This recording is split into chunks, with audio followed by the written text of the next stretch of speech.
आणि प्रत्येक देवताने विचार केला, आपले मालक पार्वतीच्या घरी पुत्र रूपामध्ये आलेत म्हणले दर्शनाला गेलं पाहिजे.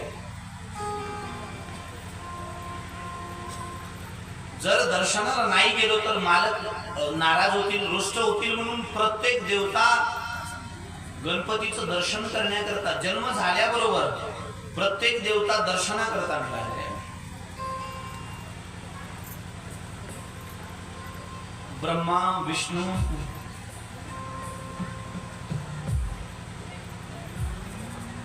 वरुण, इंद्र, चंद्र महाराज सर्व देवता आपापल्या वाहनावरती बसून गणेशाच्या दर्शनाकरता येत होते. आणि ज्यावेळी गणपती बाप्पाचं दर्शन करत होते त्यावेळी माता पार्वतीला मोठा आनंद वाटायचा की आज माझ्या घरी तिन्ही गणाचे अधिपती माझ्या घरी बालक रूपामध्ये आले आणि आपल्या मुलाचं मोठेपण पाहून मोठी आनंदित होत होती.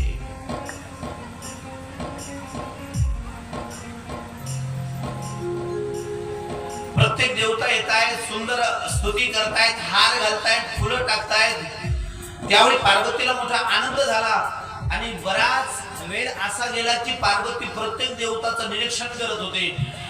कोण माझ्या मुलाची स्तुती करते, कोण माझ्या मुलाला हार घालतंय, कोण माझ्या मुलावर फुलं टाकतंय. मला सर्व देवता सुंदर स्वागत करत होते. देवतांचं स्वागत संपत आल्यानंतर सर्वात शेवटी आले महाराज शनिदेव.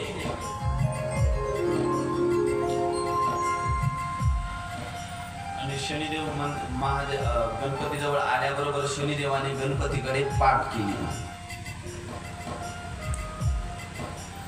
पार्वतीने मनात विचार केला, आतापर्यंत जो येत होता तो माझ्या मुलाची स्तुती करत होता, हार गळ्यामध्ये घालत होता, या शनीला नेमकं झालंय काय?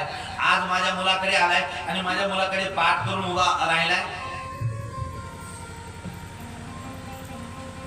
त्यावेळी शनिदेवाला आवाज दिला, ए शनी, म्हणजे तुझी दर्शन करण्याची कोणती पद्धती आहे? आता प्रत्येकाची दर्शन करण्याची पद्धती वेगवेगळी आहे.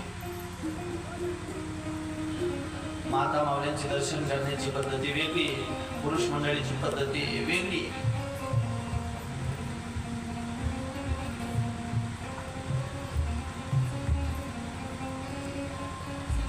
पुरुष मंडळी नुसतं मंदिराकडे पाहून दोन्ही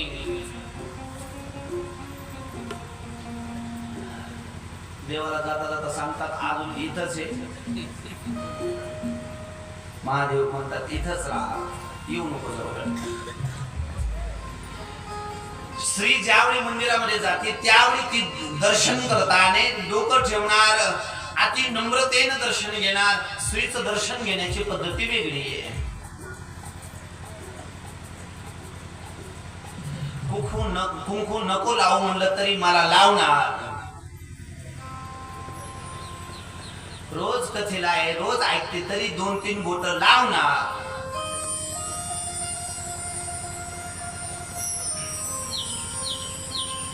तसं मी येताना बिगर गंधाचा येतोय.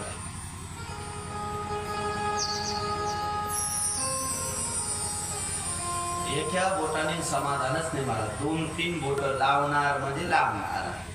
बरं लावताना मी धड बी लावणार नाही. हात लट लट लट लट लट कापतात. लावतीच कशाला भावानी, लावूच नको. देवाच्या नाकात कुंकू, डोळ्यात कुंकू लावता कशाला? तो देव आहे, ती काही मूर्ती नाहीये.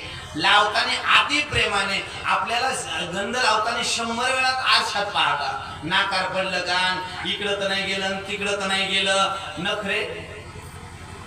आणि देवाला लावायचं म्हणून लावायचं. कुणीकडे बोट, नाकात कुंकू, डोळ्यात कुंकू आणि आली पूजा करून. देवाच्या डोळ्यात कुंकू घातला नाही का तो कायमचे देव डोळे घालायचा. ज्यावेळी पूजा करता त्यावेळी भाव श्रद्धा व्यवस्थित पूजा करा. देवाकडे जाताना गंध व्यवस्थित लावावा. देवाला कसाही गंध चालत नाही. देवाकडे जात असताना अति व्यवस्थित. उगाच करायचं म्हणून करायचं नेम, याला काही अर्थ नाही, यांनी काही मिळत नाही. अति श्रद्धेनं. सध्या तर कुंकू आमच्याच नशिबाला आहे.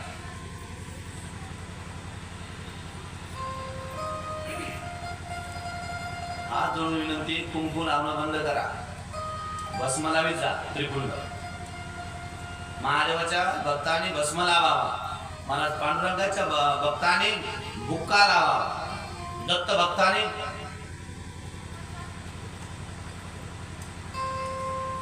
नियमित महाराज ज्यावेळी आरती करतात त्यावेळी पूजा करताना गंध लावल्याशिवाय आरती अपूर्ण आहे. परंतु तो गंध लावत असताना अति व्यवस्थित गंध लावा. गंधाशिवाय आरती पूर्ण नाहीये. महादेवाची आरती करताना भस्म धारण करावा म्हणजे करावा. महादेवाची आरती करताना तुम्ही कोणत्याही देवाचे भक्त असाल, दत्ताचे भक्त असाल, महादेवाची आरती करता भस्म नक्की लावत.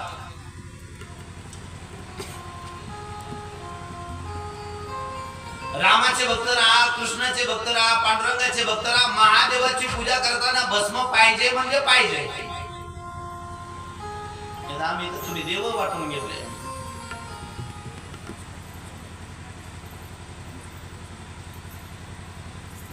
महाराज देवामध्ये जर दोष केला ना तर स्वप्नात पुत्र बी येणार नाही. देव तले राम राहायला.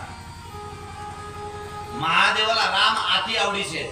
रामाचा जर दोष केला, पांडुरंगाचा द्वेष केला, तुम्ही कृष्णाचा जर द्वेष केला तर महादेव स्वप्नात सुद्धा प्रसन्न होणार नाही. देवामध्ये कधी भेद करू नका. महादेवाला राम नाम अति आवडीच आहे.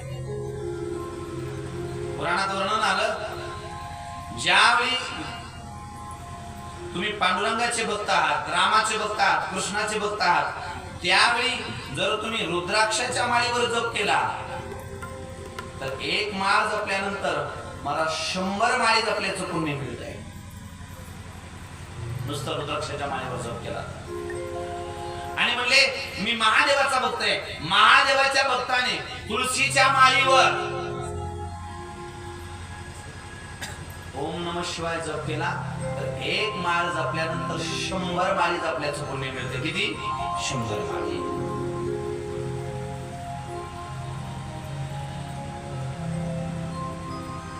महादेवाचा जप तुळशीच्या माळीवर महादेवाला अति प्रिय आहे. आणि महाराज पांडुरंगाला रुद्राक्षाच्या माळीवर त्याचा जप अति प्रिय आहे.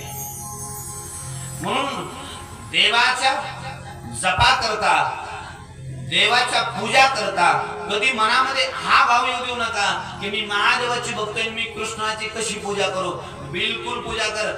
देव घरामध्ये जर 5 देव नसतील तर तुमची देवपूजा मान्य नाही. सनातन धर्मामध्ये पहिले 5 देवाची पूजा महत्वाची आहे. पहिले गणपती, दुसरे विष्णू, तिसरे महादेव, चौथी दुर्गा आणि 5वे सूर्य भगवान. या 5 पंचदेवताचं विधान आहे आपल्या शास्त्रामध्ये.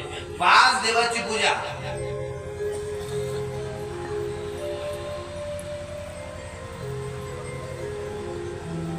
महाराज नर्मदेश्वर भगवान प्रत्येकाच्या घरामध्ये पाहिजे. महादेवाला बेल प्रिय आहे.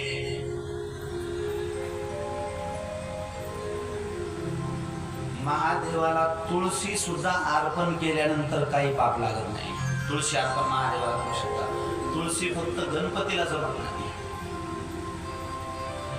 कोणाला जमत नाही? तुळशी गणपतीला जमत नाही. महादेवावर सुद्धा शिवमहापुराणामध्ये वर्णन आलं, चुकून जर शिवलिंगावरती तुळशी अर्पण केली तर काही 1000 पट पुण्य प्राप्त होत आहे. फक्त तुळशी गणपतीला चालत नाही.